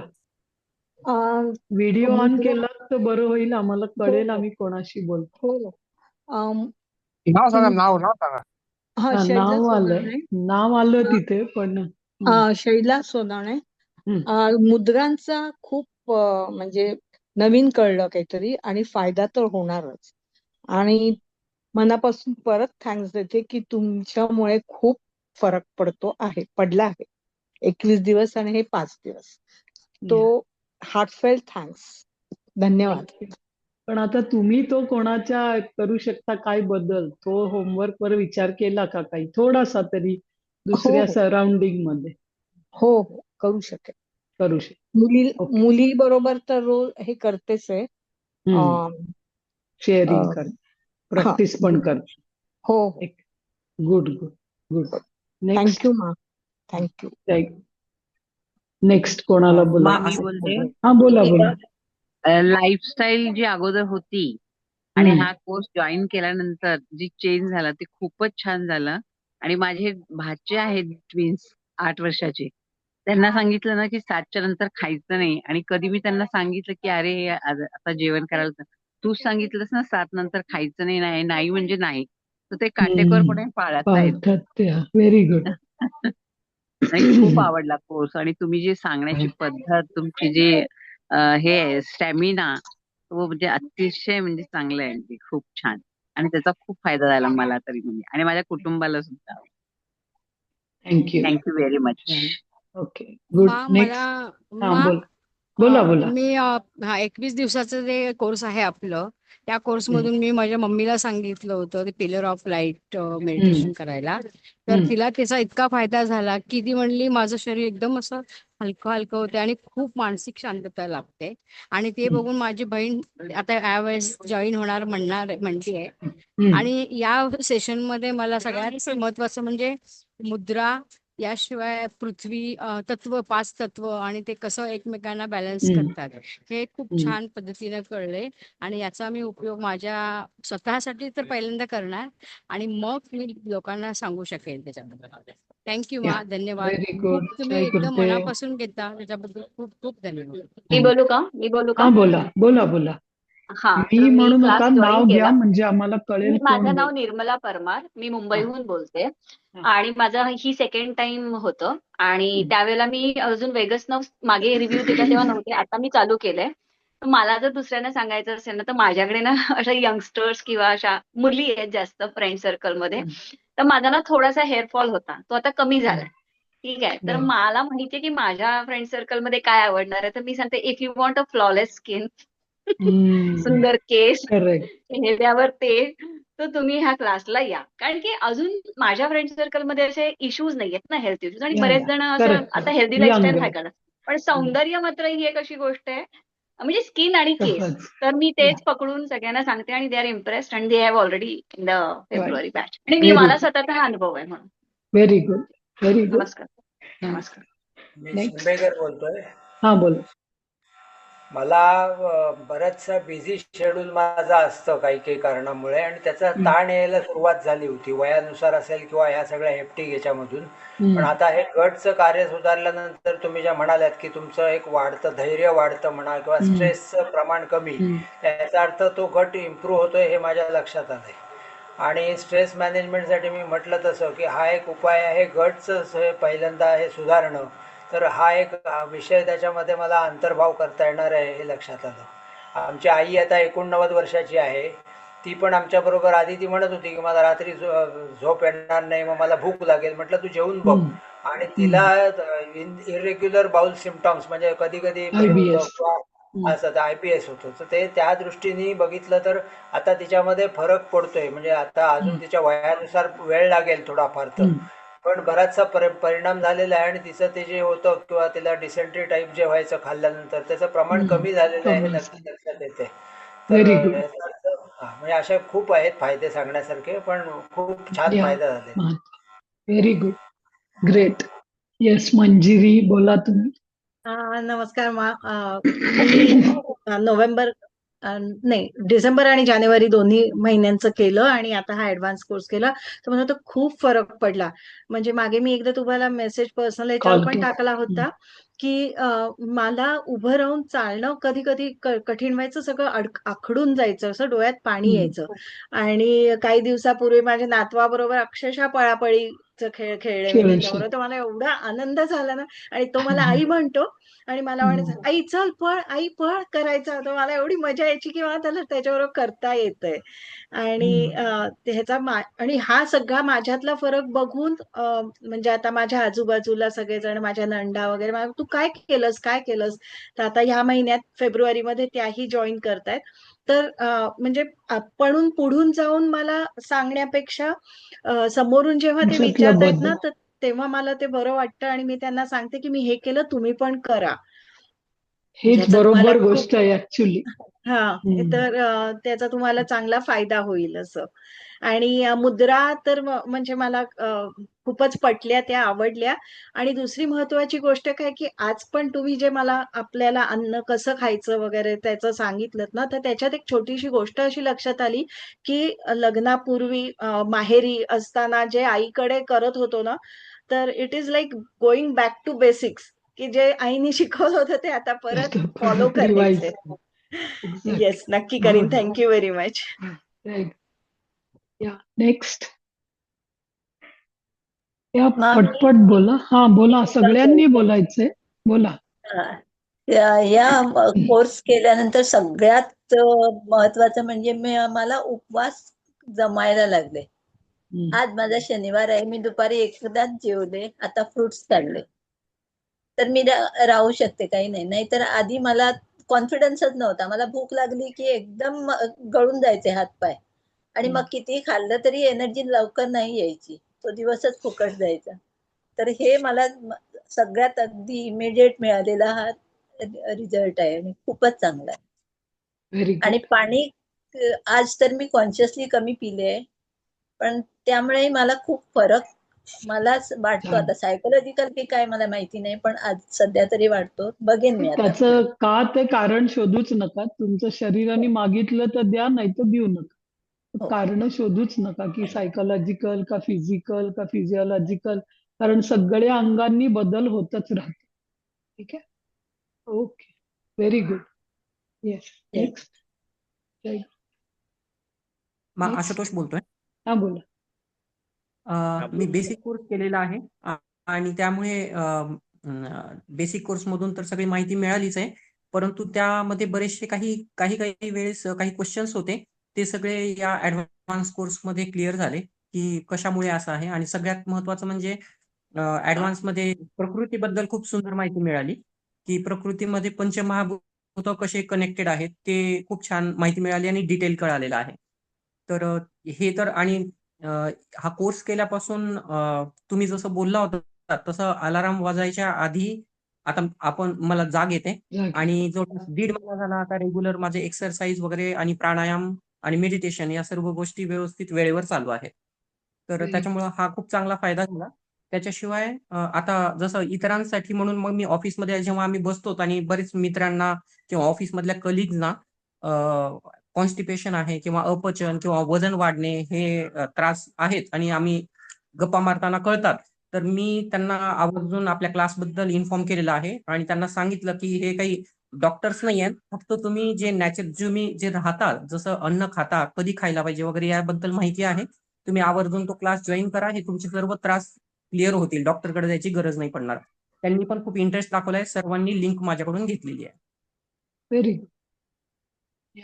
Thank you. Very nice. Next Ashokji, तुम्ही हात वर केला होता. बोला अशोकजी, अनम्यूट करा. अनम्यूट करून बोला. हा हा बोला, ऐकू येतंय. बोला. आपण त्या वेगवेगळ्या ज्या कांजी सांगितल्या, म्हणजे आमची घरात मी आणि मिसेस नेहमी फोडणीची पोळी वगैरे करायची, शिळी राहिली की, किंवा भात. तर हे जे कांजी जर सांगितलं तर सगळ्या भाताची कांजी एकदा केली, ती मस्त आवडली तिला. नंतर हे केलं, पोळीची कांजी केली, भाकरीची केली. नंतर ह्याचा ज्यूस, रोज ग्रीन ज्यूस मला मिक्सर ऑपरेट करता, ती ग्रीन ज्यूस करून देते, ती पण माझ्याबरोबर घेते.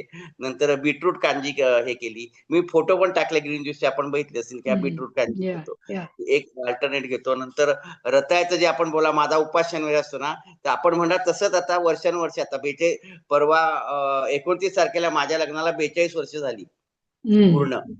हा, तर रिलेटेड अॅनिव्हर्सरी विशेस. हा, थँक्यू, धन्यवाद. तर माझा जो उपास असतो, सारखं एक साबुदाणा मला आवडत नाही, मग ती हे करते, रताळी अंडी तुपात रताळ्याचं हे गोड, रताळी गुळ घालून तुपावर, साजूक तूप, घरचं साजूक तूप आहे घरात, नारळ पण घालायला सांगा. नारळ पण घालायला सांगा आता. हा, नारळ आहे, घरचे नारळ माझ्या परड्यात 3 नारळ झाड पण ऍड कर. हा, गुड गुड गुड. आहेत नारळ, व्हेरी घरचे नारळ आहेत, चांगले जाड खोबरं. Very nice. Good good Ashokji, thank you. या पुष्पा बोला. मी यांना ठीक आहे. सांगितलंय सगळ्यांना, मी माझ्या यांना तिघाच नातेवाईकांना हे पाठवलंय आणि सांगितलंय, ते जॉईन होते, त्यांना हे केलंय त्यांना सांगितलं. Very good Ashokji, thank you. हे झालं, ते मुद्रा आहे ना, हा, ठीक आहे, ठीक आहे. रोज गायत्री मंत्र वगैरे हे म्हणतो पूजा करताना, पण आपण जे मुद्रा सांगितल्या, जे मंत्र सांगितले ना, ते नवीन कळले, म्हणजे काय हे, आणि त्या मुद्रा हे करतो, म्हणजे मंत्र म्हणतो. आणि आता म्हणजे सुरुवात झाली, एक आता सुरू करतो, हळूहळू सगळे हे करत आहेत, सगळे. Very good, very good. धन्यवाद जय आपला. गुरुदेव म्हणजे धन्यवाद. बरं बोला पुष्पा पुष्प. पुष्पा हा आणि बोला बोलत पुष्प. होते. फक्त बोला. मागचा सर्वप्रथम तर जॉईन पहिल्यांदा खूप धन्यवाद हा धन्यवाद हा तुम्हाला, कारण खूप नवीन आणि खूप छान माहिती तुमच्या सगळ्याच सेशन मधून मिळाली. तसेच आता मुद्रा आणि मंत्र, तसेच क्रेविंग कसे येते, कसे कमी करायचे, कॉन्स्टिपेशन विषयी खूप छान माहिती मिळाली. बीट कांजी, कोहळा ज्यूस, कार्ब्स बरोबर प्रोटीन व फॅट घेतले पाहिजे, ही एक नवीन माहिती मिळाली आणि खूपच छान सेशन झाले. धन्यवाद धन्यवाद धन्यवाद. धन्यवाद. या नेक्स्ट. हा, मी उज्ज्वला बोलते. हा बोला. अं, या 21 दिवसाच्या कोर्समध्ये आणि ऍडव्हान्स कोर्समध्ये खूप काही नॉलेज मिळालं.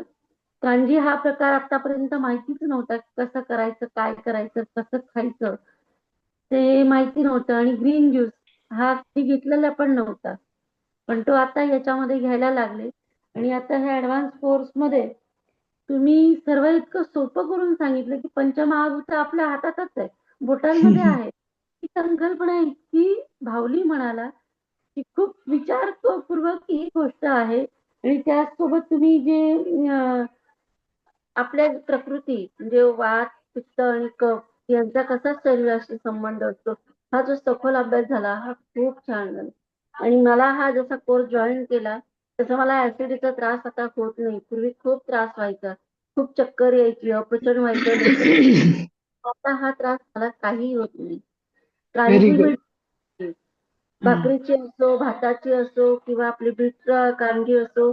आणि ग्रीन ज्यूस मी आता चालू केलं, आज 4था दिवस ग्रीन ज्यूसचा आहे. व्हेरी तर गुड. कंटिन्यू नॉर्मली ठेवा. आणि जेवण येतं बऱ्यापैकी कमी झालंय.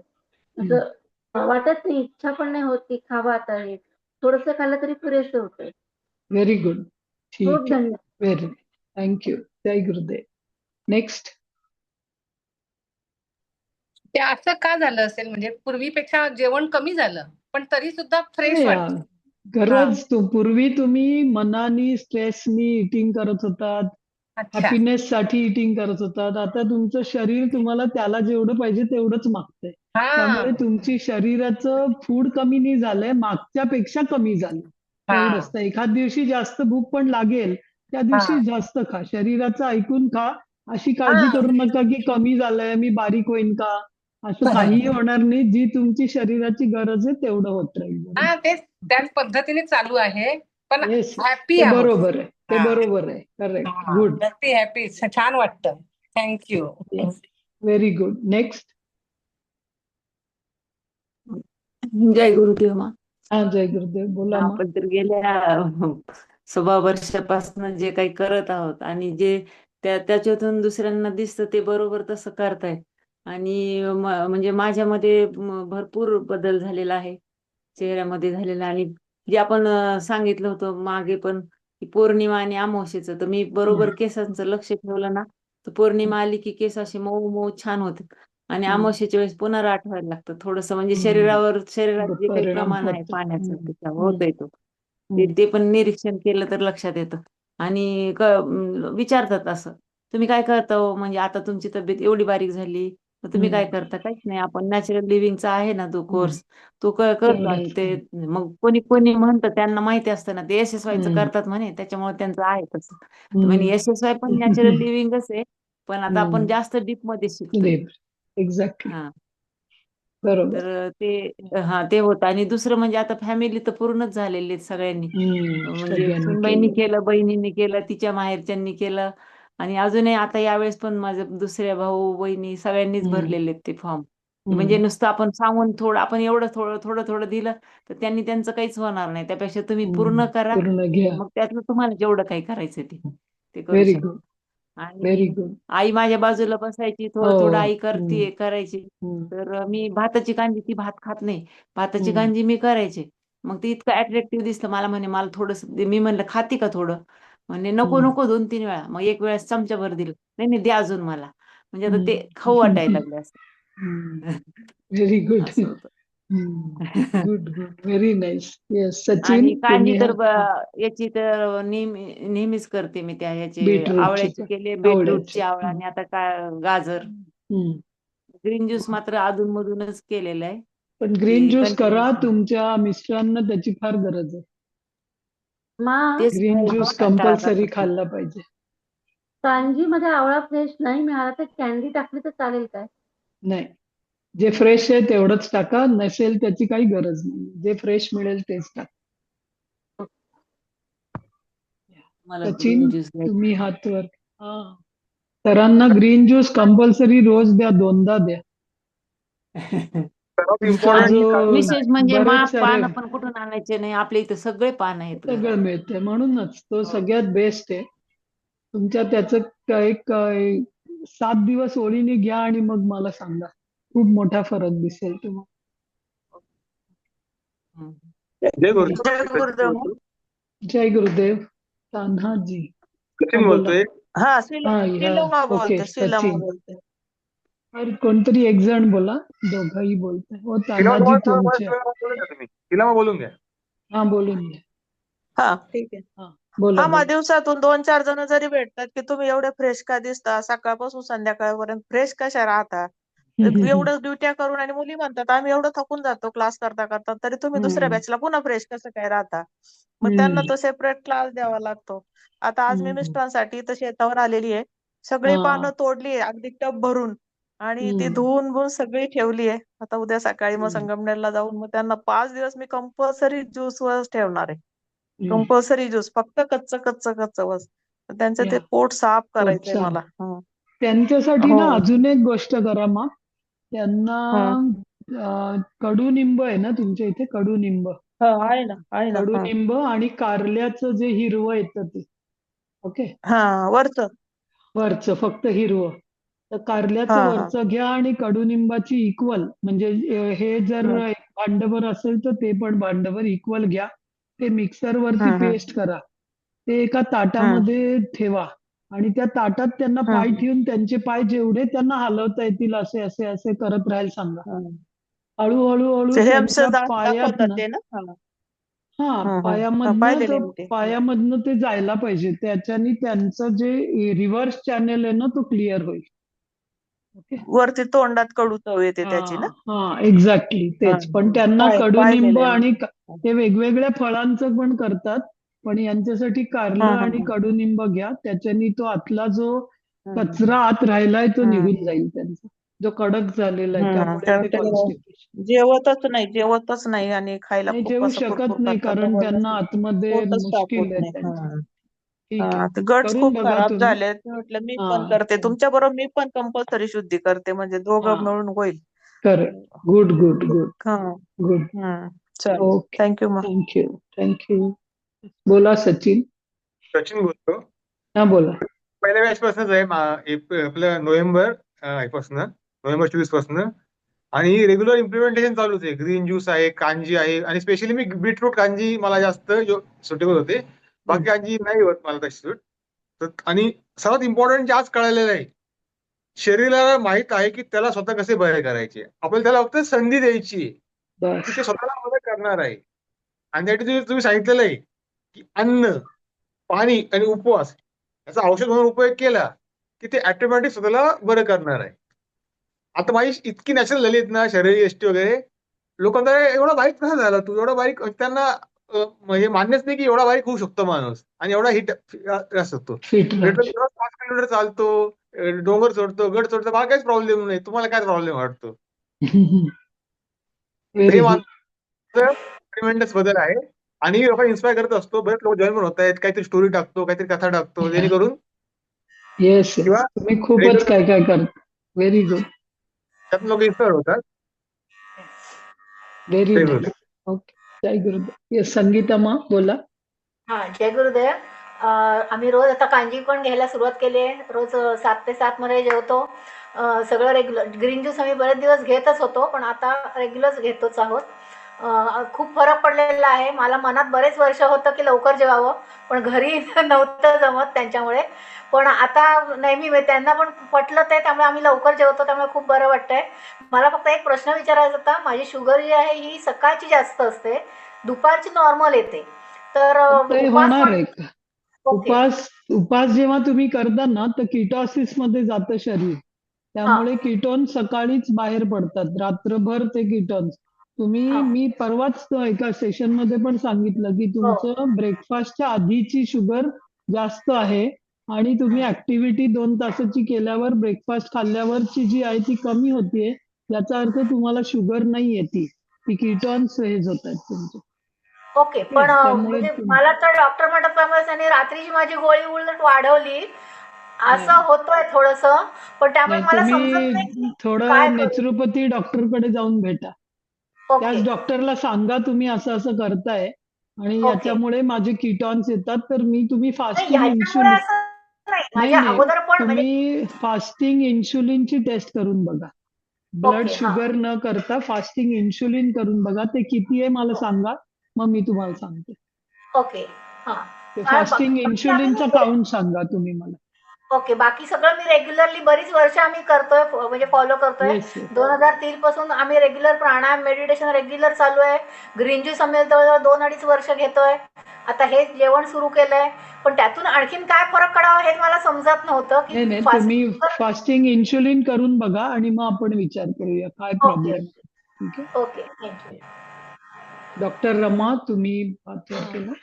नमस्कार माझा सगळ्यात मोठा प्रॉब्लेम असा होता की संध्याकाळी जेवण मी बंद केल्यामुळं खूपच बरं वाटतंय. वजन तर 3.5 किलो कमी झालंय आणि संध्याकाळी जेवणाची किंवा काही खाण्याची इच्छाच उरत नाही, कारण मला यायला 7 वाजता. असं वाटायचं की आपलं जमतं की नाही हे सगळं, पण भूकच लागत नाही. हा चांगला झाला का काय झालं माहित नाही, पण ते आता सगळं केलं आणि मुख्य म्हणजे गोड खायची खूप इच्छा व्हायची काही कारण नसताना. पण ते आता ते गोड म्हणजे करते मी घरी, पण ते खावं नाही वाटत आता.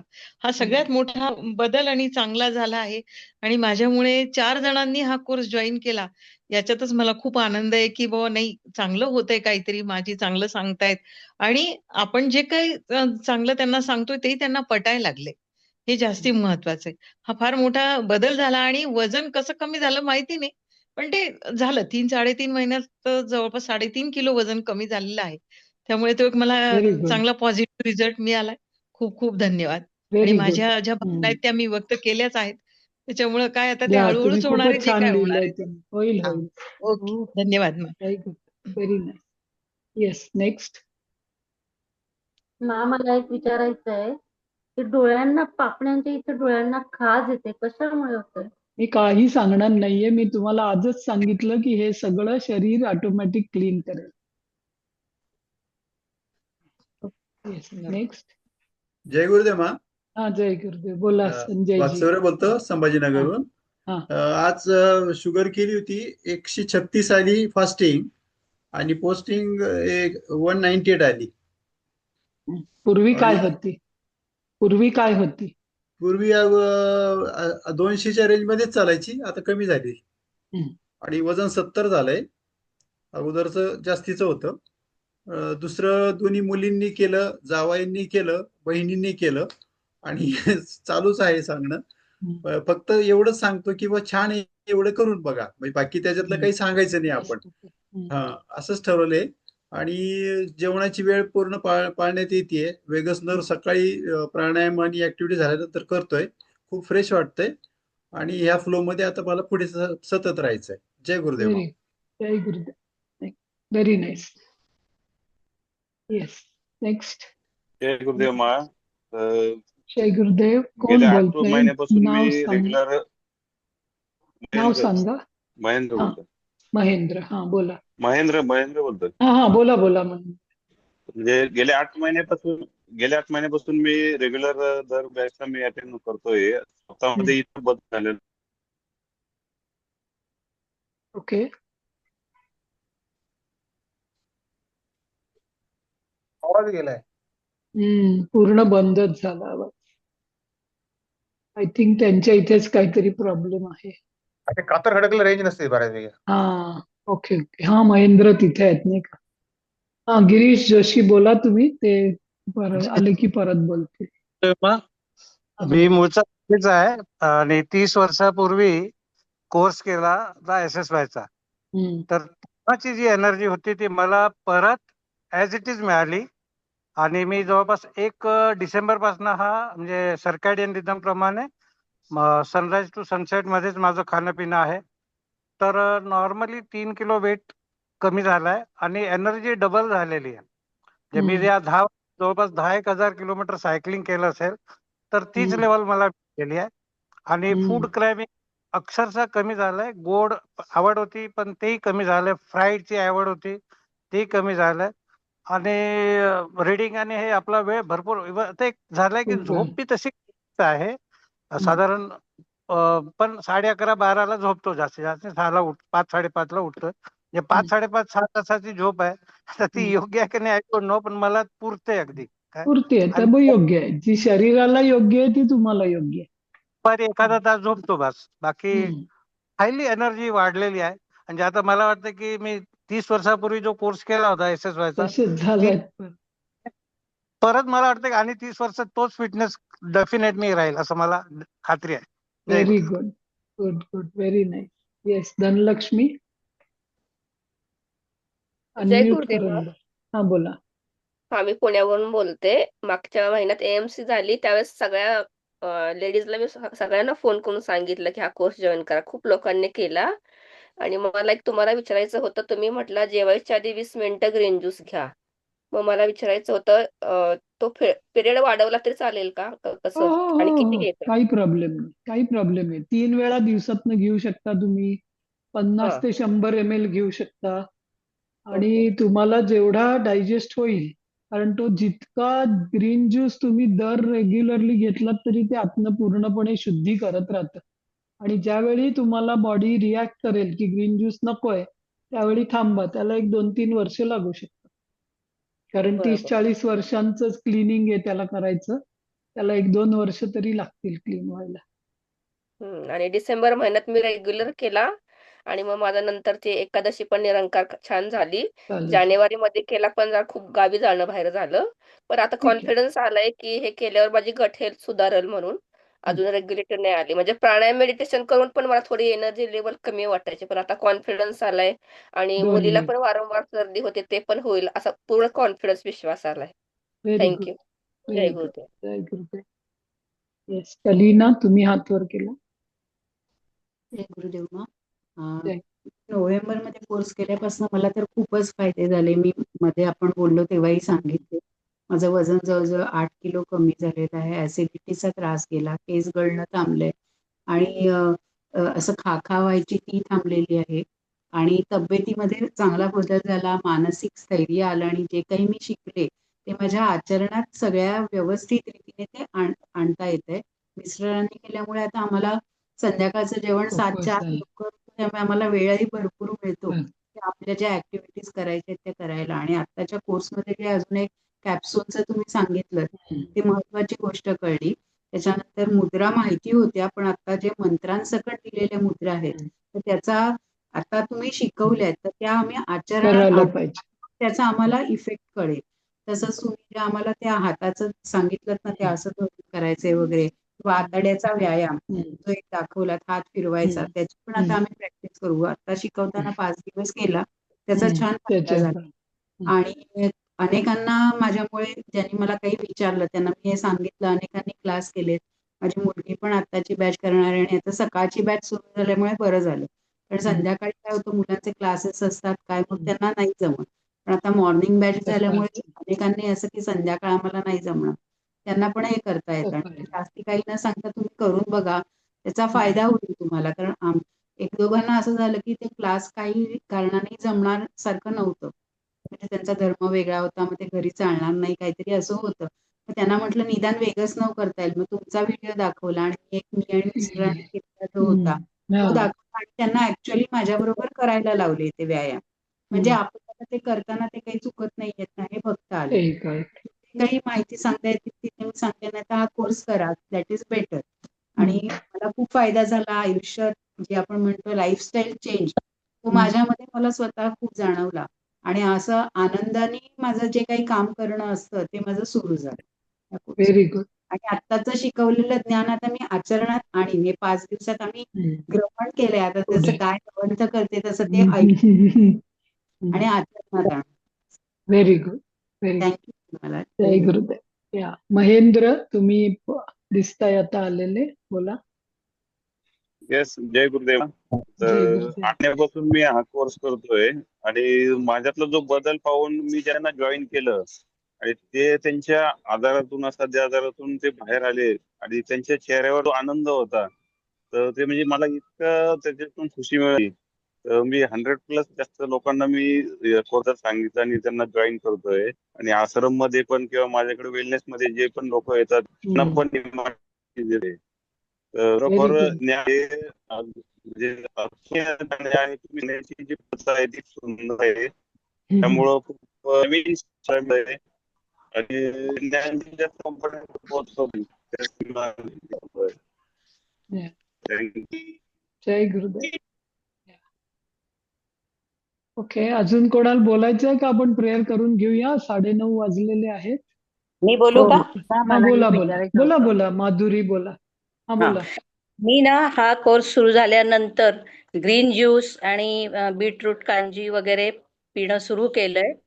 आणि माझं पूर्वीपासूनच माझा 14 तासाचा उपास घडत होता. म्हणजे आम्ही सकाळी उठल्याबरोबर काही घेत नाही, एकदम 9-9:30ला चहा वगैरे. तर माझा बद्धकोष्ठाचा त्रास कमी झालाय. पण मला जेवल्यानंतर पोटात जळजळ होणे किंवा इथं घशापर्यंत अशी जळजळ होणे ते काही कमी होत नाहीये. म्हणजे ग्रीन अजून ज्यूस पण घ्या. ग्रीन ज्यूस रोज घ्यायला पाहिजे. हो, तो मी सुरू केलाच आहे. तो घ्या, तो ऑटोमॅटिक सगळं क्लीन करेल. तो ओके ऍसिड ओके पोटामध्ये आहे, जो कचरा पोटातला गेला तर ती ऍसिडिटी पण जाईल तुमची. हो हो, चालेल चालेल. हा कोर्स चांगला झाला. धन्यवाद तुम्हाला. जय गुरु. मग मला एक विचारायचं होतं, ग्रीन ज्यूस मध्ये आपण म्हणजे काय म्हणतात, कडुलिंबाची पानं किंवा घालू पिंपळाचं पान पण घालू शकतो का आपण? घालू शकतो. आणि आता मला नेक्स्ट मंथ पासून क्लास जॉईन करायचे परत, तर परत फॉर्म भरावा लागेल की नाही, कंटिन्यू परत फॉर्म भरायचा नाही, काही गरज नाही फॉर्म भरायची. आणि माझी याच लिंकला जॉईन होऊ शकतो. याच लिंकला जॉईन होऊ कॉफी शकतो. माझी बंद झाली व्हेरी पूर्ण, गुड. म्हणजे व्हेरी घ्यावंसच गुड. वाटत नाही अजिबात. Very good. आणि सकाळी आता म्हणजे असं कधी कधी मन होतं की नाही आता नको, असं व्हायला लागलंय. Thank you. Very good. Very good. चला, आपण प्रेयर करूया आणि मग कोणाचे अजून शेअरिंग आहेत ते घेऊ शकतो. मला सगळ्यांकडनंच ऐकायचंय. 23 तासाचा उपवास जे आहे ना, मी काल संध्याकाळी 7च्या आधी जेवण केलेलं होतं. आज दुपारी थोडस खाल्लंय, म्हणजे भाताची कांजी आणि वरण भात आणि भाजी. आणि त्याच्यानंतर आता काहीच घेतलेलं नाही, नुसतं पाणी पाणी घेतलेलं आहे. आता उद्या दुपारी 11-12 पर्यंत खाऊ शकतो तू.